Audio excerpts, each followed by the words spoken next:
1988, 89, meeting Chris, 30-year-old little punk kid. There, I said it. Sorry, Chris.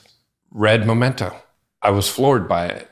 So when I met with Chris, he asked me how I liked the script, and I said, it's the best script I've ever read. Explained to him just like I explained to you. The story starts here, the story starts here, and it goes like that. And he hired me on the spot.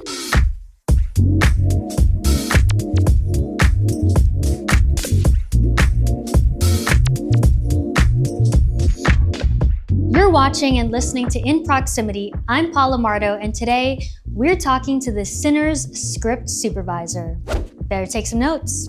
Steve Gehrke is a veteran script supervisor. He's been in the business a long time, working with the likes of Christopher Nolan and Ryan Coogler. In fact, his first project with Christopher Nolan was Memento, his most recent, The Odyssey.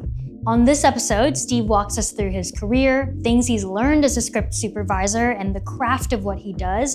And he'll also walk us through a scene in Sinners, specifically the scene where we first meet the twins, Smoke and Stack, played by Michael B. Jordan. In the film, you'll know that there's quite a bit of continuity to keep track of with those two characters played by the same one actor. So Steve's gonna walk us through his process for keeping track of that in his script. So we'll see his script, he's gonna bring it out, and he also takes notes with a pencil still, which is super interesting and cool to see exactly how he marks up his script. And for those who don't know what exactly a script supervisor does, again, we'll get into it on the show, but at the very basic level, let's say you have an actor and they pick up a mug like this. Steve's job is to keep track of that action and make sure that across every take, they pick it up with the same hand, so it doesn't look like this.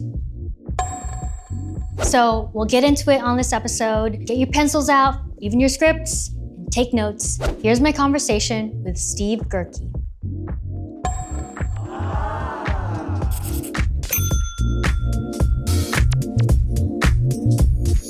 Steve Gehrke, welcome to In Proximity. Thanks for being here today. Thank you very much for having me. You've just shared some really fun stories with us before we started officially rolling. I'm sure we'll get to more of them as we go.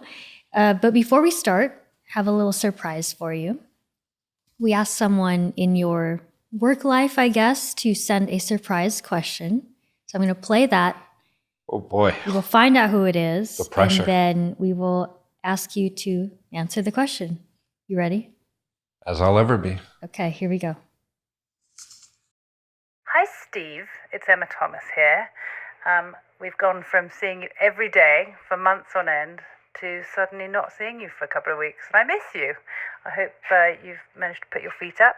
Anyway, I have a question for you. So every film seems to have its own challenges for different departments. But I'm really interested to know what challenges you when you read a script. What are the things that make you quake in your boots?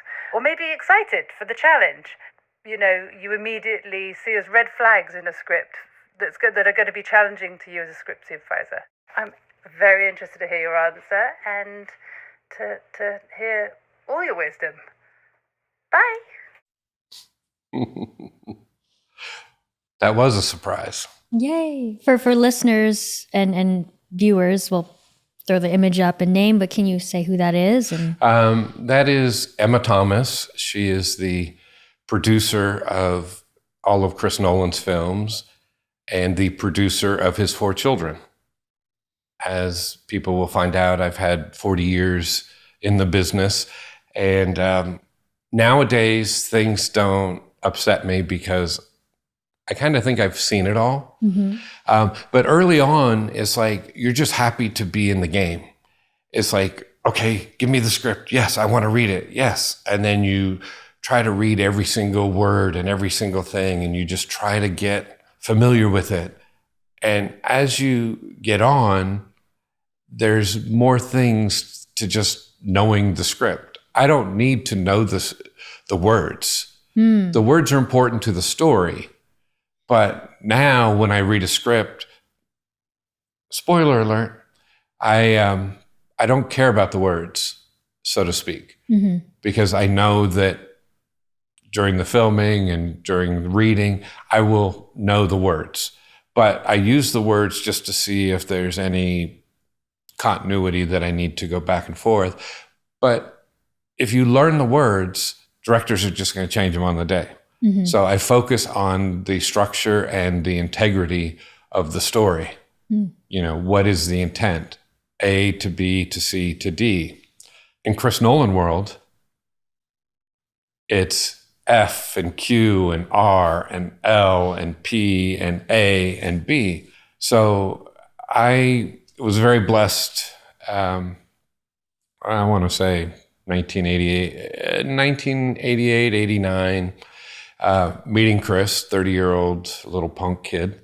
There, I said it. Sorry, Chris. And read Memento. And I was floored by it. Yes, it's out of order. Yes, it's a structure unlike anybody had seen before.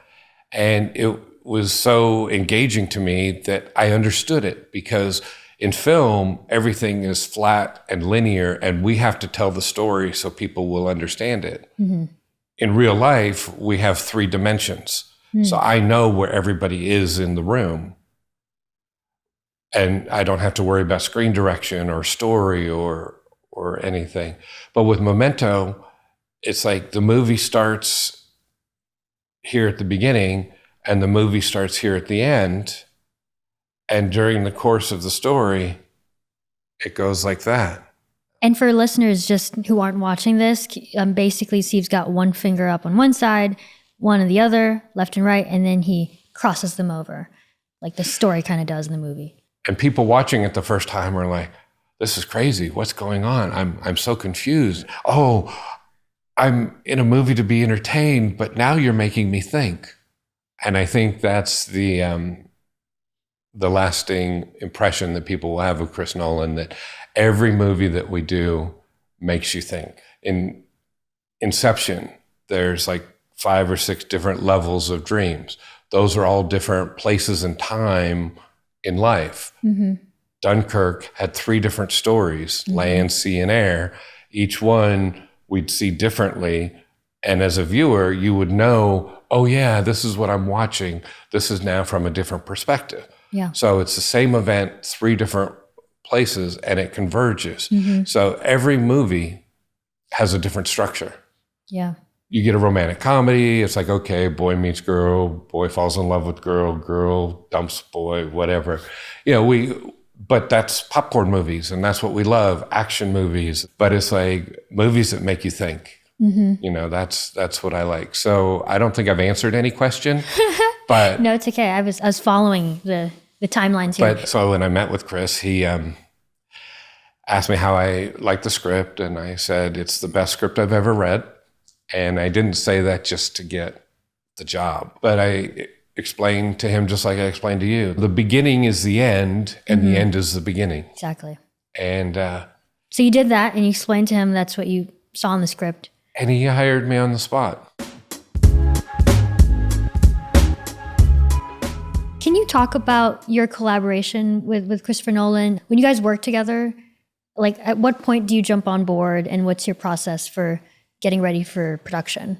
I know that the projects happen like every couple of years, and they usually start in January. So I always kind of keep my schedule clear as much as I can for these moments.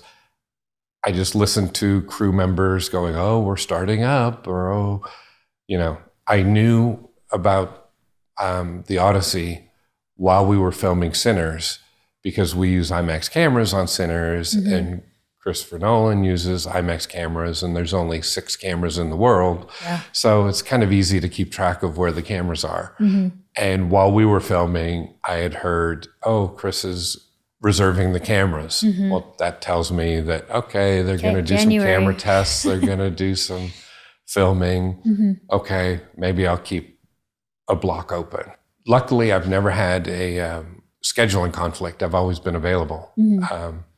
But, you know, I don't want to think of a world where I don't work on a Chris Nolan movie. I know that time will come, but I don't want that time to come. Well, when we first met before this conversation, actually, you mentioned Memento was you guys' first project, but there are at least 2 films that you guys didn't work on together, and then you came on board. Yeah, Chris Can you talk about that? Chris went and did Insomnia in Canada. And so he was only able to bring the DP and the editor along. And then he did Batman Begins in London. And again, they had to use mostly, British crew. They did a small unit in Chicago for a month, but they took a lot of the British crew with them. And then after that, I got a phone call that, hey, Chris wants me to work on The Prestige. And I've been with him ever since. It's incredible. So as of now, it's a 25-year relationship. So wow, that's incredible. Yeah. That's so until he says no on the next one, I guess I'll have a 27-year relationship. Fingers crossed. Yes. So the Odyssey marks 25 years of you guys' working collaboration. Yes. I guess besides Emma Thomas, are you the longest collaborator of Chris Nolan's? Yes. Emma and Chris were dating at the time of Memento. Wow. But yeah, I'm the longest crew member. We do have one or two other crew members who've done the same amount. Our helicopter DP and our dolly grip. Wow. But Chris loves keeping the same people around as much as he can. I'm curious, what's a Christopher Nolan set like? And well, it's like most films. Let's say there's a 7 o'clock call time. You show up around 7:05. You park your car. You know that there's just going to be good mornings and pleasantries, and it's going to take a while to set up. Then the actors come, and then they do a rehearsal, and it may be 7:30, 8 o'clock, 8:30 before people really get ready to work. On a Chris Nolan film, when you have a 7 a.m. call time, you're filming by 7:15. You know this, you learn this, and you park your car a little bit earlier. You come to work a little bit earlier. You go to breakfast on your own time. They're not paying you to eat. 7 o'clock, you're ready. You're on the clock. 7 a.m., you be ready. Your process for preparing for the film, I think before we chatted, you said like you get called on board usually about 2 weeks before. Is that typically what it is? I may get called in a month ahead of time, Okay. but I don't have to start breaking down the script till 2 weeks in advance. Why is that? Because things change or? Somebody decided that that's all it takes. I think studios and stuff, but they obviously never met Chris Nolan. His movies take longer to digest. Yeah. When I read TENET for the first time. Okay, yeah, tell us about that. It's like I read the script, I set it down, I closed it, and I walked around the Warner Brothers lot for about 45 minutes to just understand what I just read. And I didn't understand a lot.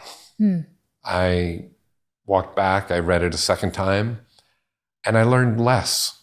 Every time I was reading it, I was learning less and less and less about what the story was. And it wasn't until I talked to a couple of people and they said, well, this is what we're going to do. And we're going to put film in the camera backwards. And we're going to have actors walking backwards sometimes. We're going to have actors walking forwards. And so again, it goes back to Chris's time manipulation and filmmaking prowess. So, of course, I understood it, by the time it took, but the first day, no. It's like, I don't think anybody can understand something the first day they read it. I appreciate you saying that because I feel like, especially in I think the film industry or entertainment industry, people don't like to say like, oh, they don't understand or they don't know. But it's like, sometimes you just don't. Sometimes you need to read it a couple times and talk to people, like you said, to really fully digest. I think that's why they gave me 2 weeks to get ready. Yeah.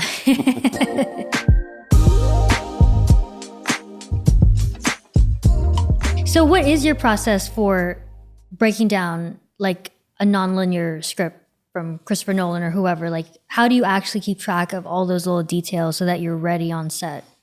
A lot of reading. A lot of writing down, if this happens, then this happens, and this happens, then this happens.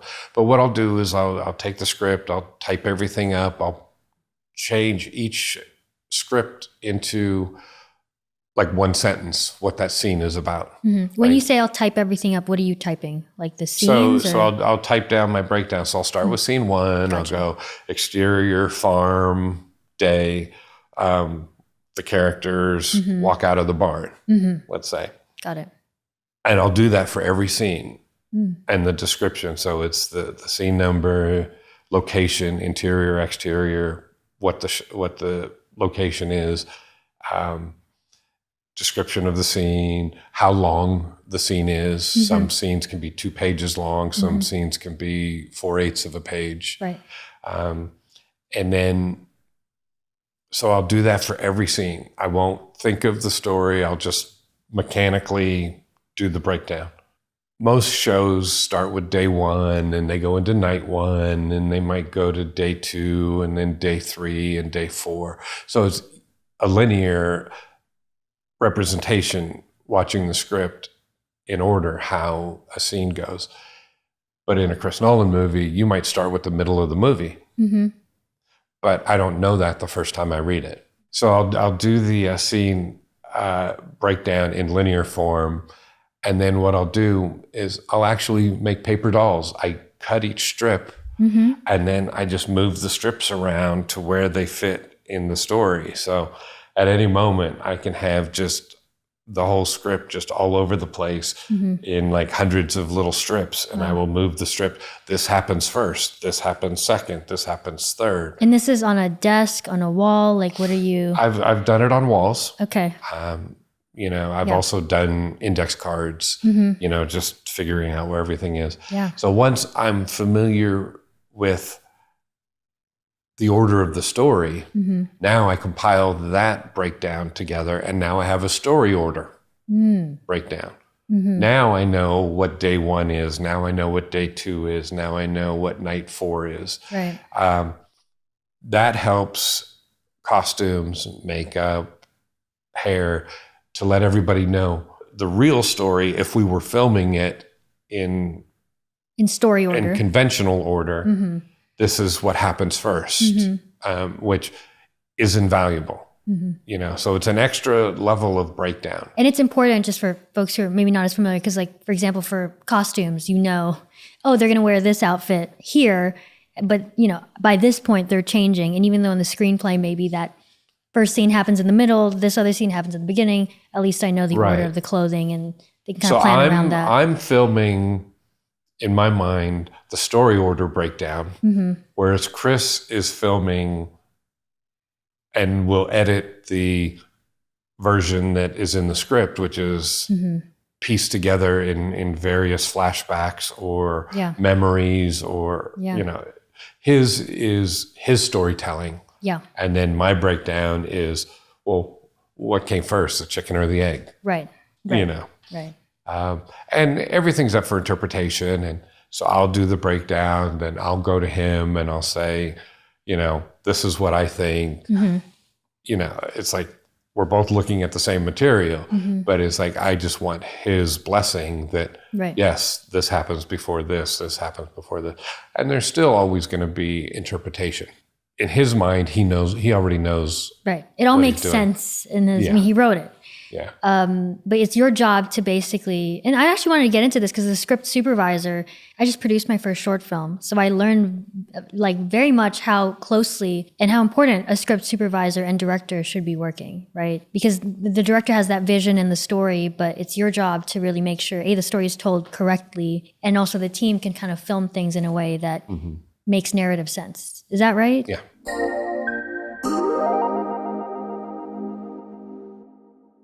Script supervising, for those who do not know, what is your job on a film set? Like, how would you describe that to someone who just doesn't work in filmmaking or entertainment? Yeah, no, that's a good question. I like to consider myself the on-set editor. So I take notes of every shot, how long each shot is, when an actor has something in their left hand, when they have it in their right hand, when they have body contact, when they hug each other, when they kiss, do they kiss to the left, do they kiss to the right? And when you shoot the other side of the coverage, does the kiss match?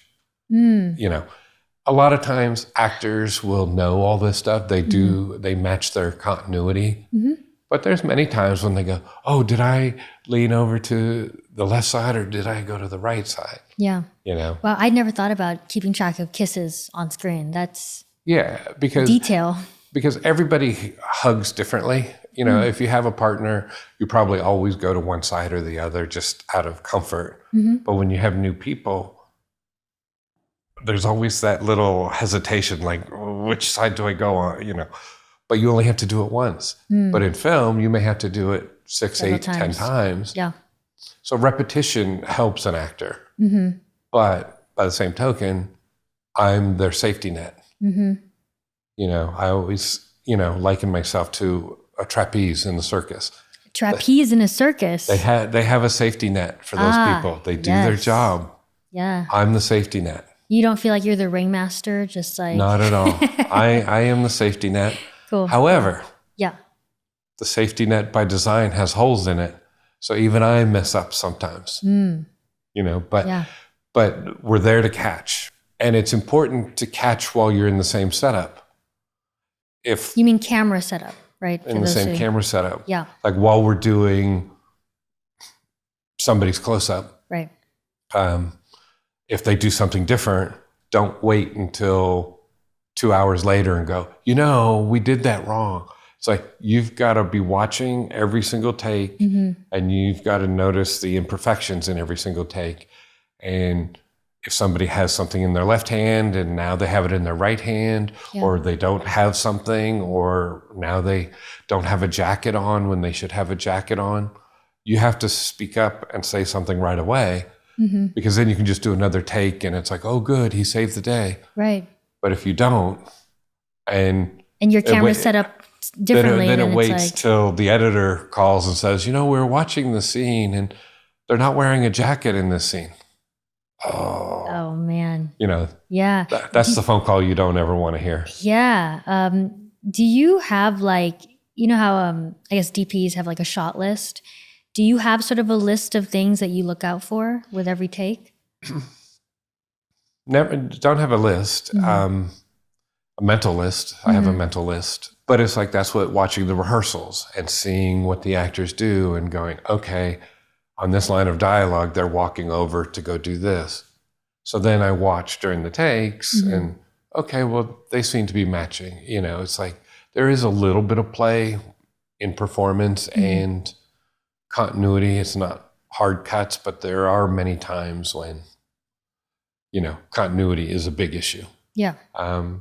Table scenes, for example. You got 8 people at a dinner table. Yes. And now, you know, you've got like the water in the cups. You got 3 people levels. on this side, 3 people on this side, 2 people on the ends. And now the camera's just going to go around and just film everybody. And they need to pass the water. They need to pass the rolls. They need to pass. They have to have their own sense of continuity. You know, there's many actors that don't have that sense of continuity. And it makes it difficult in editing. So the key in food scenes is get your master. Everybody sees where everybody's looking. You go in, you get everybody's close-ups, and you know which side of the camera they should be looking. That's called the, you know, 180 rule. We can get into that or not get into that. But where you're like all on one side of the camera, right? Well, people who are on one side of the room have to look a certain direction to the other side of the room. But then when you're at a table, you may look one direction for one actor and then the other side for the other. Right. So it's my job to just keep the track. Continuity of, no, in this angle, they look this way, so they need to keep looking this way. Yeah. So that's a big part of our job too, is eyelines. They'll constantly, you know, say, hey, where should they be looking? Yeah. So now I'm involved with the script. Now I'm involved with the making of the show. Now I'm involved with the continuity. What I love about my job is that I get to be involved in every department: hair, makeup, wardrobe, lighting. If a light is turned on in the background and it got turned off, I'm supposed to be the one that says, hey, that light's supposed to be on. It's not my job to go turn the light on, but it's my job to remember. Yeah.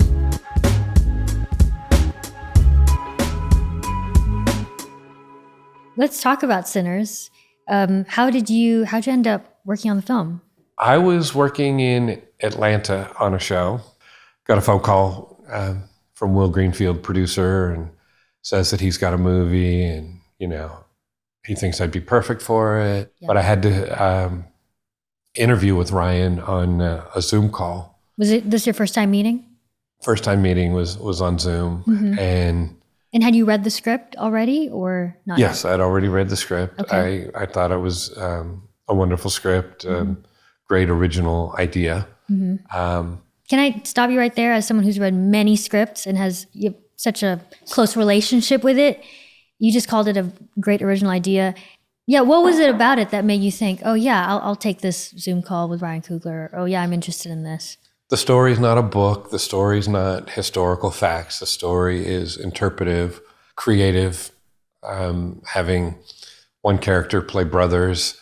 You know, at the time when I read the script, I thought that was the hook of the whole show. But watching the show, Michael was so seamless and brilliant, you forget that it's the same person. Mm-hmm. So you get the script and you're like interested in this, and you get on a Zoom with Ryan, and what was that meeting like? So now I've read the script, I understand the story. I haven't done a vampire movie since the early 90s, and I'm just like, wow, this is humor and serious, tones. And the only way to play this movie is to play it real, and that's how we did. But just talking to Ryan about the script, and I could just tell it was a passion project for him. Yes, he's done a couple of, big movies. This was like, going back to his Fruitvale Station, where I was like, this is a filmmaker. This is back to being just raw and not being a popcorn movie. Mm-hmm. As it turned out, I think it is a popcorn movie because everybody has seen it. Mm-hmm. So there's been a lot of popcorn. Multiple times, apparently. A lot of popcorn sold. Yeah. But within 30 seconds, I just knew that I wanted to work on the project with Ryan. Wow. I knew of him, but I'd never met him. But he was just so passionate and engaging and honest and real. And I just had to do the movie. And interesting that you bring up, Christopher Nolan, and now you bring up Ryan. Ryan is the second person who's ever hired me on the spot. Really? Yeah, because most directors, they always their producers tell them, wait, don't just give the job. It's like, let's talk about it afterwards. Mm-hmm. Chris made up his mind and Ryan made up his mind. Wow. I guess you said 30 seconds in, you're like, yeah, I want this job. But I presume you're not trying to show it too much, right? Oh, absolutely not. You're like, I'm just going to take the interview. I just want to work for Ryan because I believed in him in the 30 seconds of meeting him. And then at what point in that Zoom call did he offer you the job? Before the Zoom meeting was over.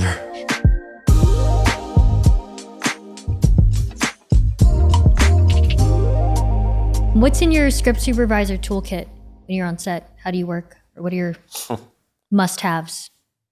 A lot of Kleenex. Okay. For all the tears. No. Most script supervisors these days are digital. Mm-hmm. Everybody's jumped on the digital bandwagon. Yeah. There's 3 or 4 different script programs out there.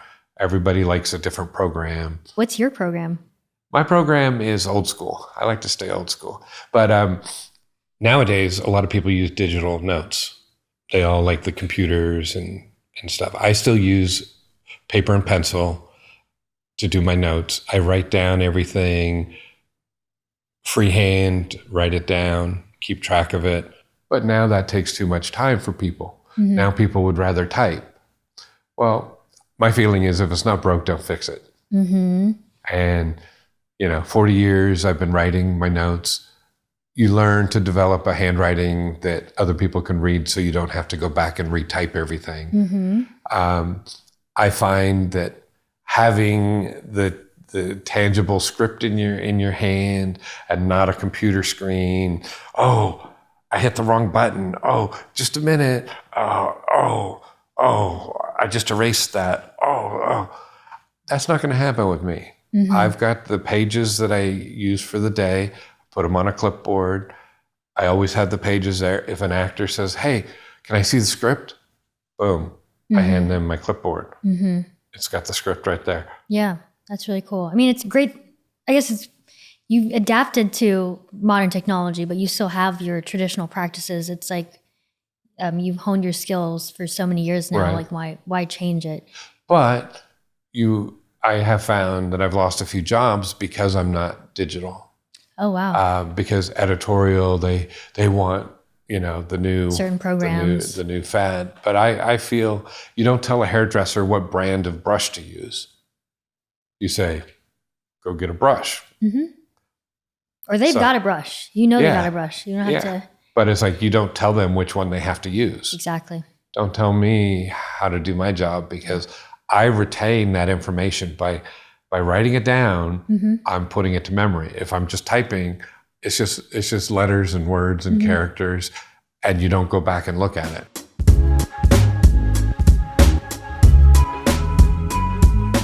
Okay, so Steve, now we're going to go through a little bit more of your process, and you've brought something to show us and talk us through. Can you talk a little bit about what this is and explain, actually for the listeners who can't even see what this is, what we're looking at right now? I brought the copy of the original script. The original script stays with the editors, but I've got a copy of the script that I keep with me. And it's in a binder. It's like a thick script in a binder.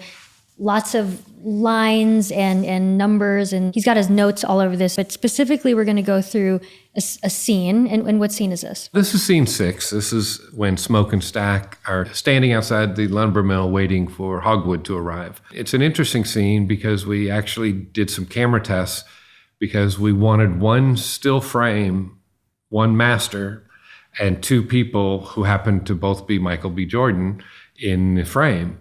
So we had to shoot the frame with Michael as Stack, and then Percy Bell, our photo double, played Smoke.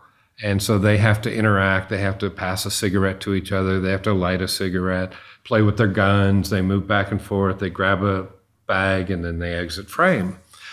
It all seems, like a small little sequence. It's about a minute long. And on the page itself, it's like less than half a page of script, right? Yeah, it's literally 3/8 of a page of description. And next to this script page are your notes. And can you explain a little bit about what this is and what it is in relation to this 3/8 of a page of script? Sure. On the right side of the page, we have the words of the description of the shot. And on the left side are the actual takes that we did. It shows that we did 23 takes. Not everyone is complete. Sometimes the cigarette didn't light. Sometimes the eyeline wasn't correct. Sometimes the actor grabs the wrong bag at the end of the scene. So you can get through the whole scene and you have mistakes, but we're able to redo and select. We selected take 21, which is kind of nice. We should go to Vegas with that. But it takes time. Things don't happen in 1 or 2 takes, but the actors had to pass the cigarettes back and forth. They had to, match the action. I just want to go back to your script page real quick. Can you talk about the lines and the squiggles? Because I am not a script supervisor. I don't see things like this often. So what do those mean? The beginning of the scene here, there's 6 and 6A. That represented the shot of Michael and Percy, the 2 different coverages. Then they walked out of that frame. So the shot starts at the beginning of the scene and it leaves when they exit the frame. Then we had... And really quick for the listeners, so basically you've drawn, you've notched the top of that section of the script and made notches at the bottom of that section, and then you draw a straight line. Yes, and the number at the top of the line signifies the scene and the information on the left side of the script. And then Hogwood character walks up to them, and we did 6 more setups of walking towards him, meeting him, 2 shot of Michael and Percy as Smoke and Stack, and then another setup where we changed them in costume. So we were constantly changing costumes back and forth. It wasn't like Michael B. stayed in one character for half a day and then we went and did the other character. But then we would do wide shots and then we would do close-ups and then we would do the close-up of Hogwood. And then Like there was a line of dialogue that was added when Hogwood says, "Follow me, fellas." So any ad libs or information, I just put it in, and then they'll use it or not use it. Right. They easily could, cut out of it if they feel the show's too long or they don't need it. And what are these squiggly things? Because those the fascinate squiggle me. is very interesting. That means that line of dialogue was delivered off camera. So like here you see in the 3-shot, all lines were delivered on camera. Now that we do a 2-shot, Hogwood is off camera. So he gets a squiggle. So the microphone may not be pointing towards him. So it lets the editor know, okay, his dialogue might not be that good, but we have it in 4 other takes. Is this like old school scripty technique, or is this something you developed, or how did you learn? I did a script job once. The director said, "Hey, how'd you like to be my script supervisor?" And I said, "What do I have to do?" And I ended up doing the job. I was so self-taught, it was like horrible. I looked at my notes later and I was like, what was I doing? So We should have asked you to bring that. We could have compared the two. Oh no, that one's burned. And we will find a way. So then I went back to doing my regular job, which was craft service. 2 complete different jobs. Yeah, and you started in craft services, right? Started in craft service on the 1984 Olympics. 1984 Olympics. Incredible. So I'm now, I've done script supervising, but I go back to my safety, which is buying donuts and making coffee. And one day they said, "Will you take the notes to the office for the script supervisor, leave a copy at the office, and then bring the originals back?" And I said, okay. And so what I did is I made an extra set for myself because I wanted to see what a real script supervisor did. And when I saw that, I was like, I could do that job. And there you go. I guess I'm doing it. You definitely are. I have just learned a lot from this. It's totally self-taught. So then I read that there were books about it. And then I looked, I'm like, oh, I'm doing that. Yeah. And it's like, just do it.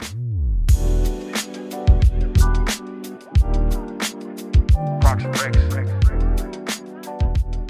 Before we wrap, I wanted to ask Steve, we've come to the part of the show where we ask our guests to recommend something for our audience. And it could be anything related to what you do, or honestly, just any recommendation, whatever it is. It could be work related or not. People have recommended books, podcasts, piece of advice. Do you have something that you would want to recommend as your Prox Rec?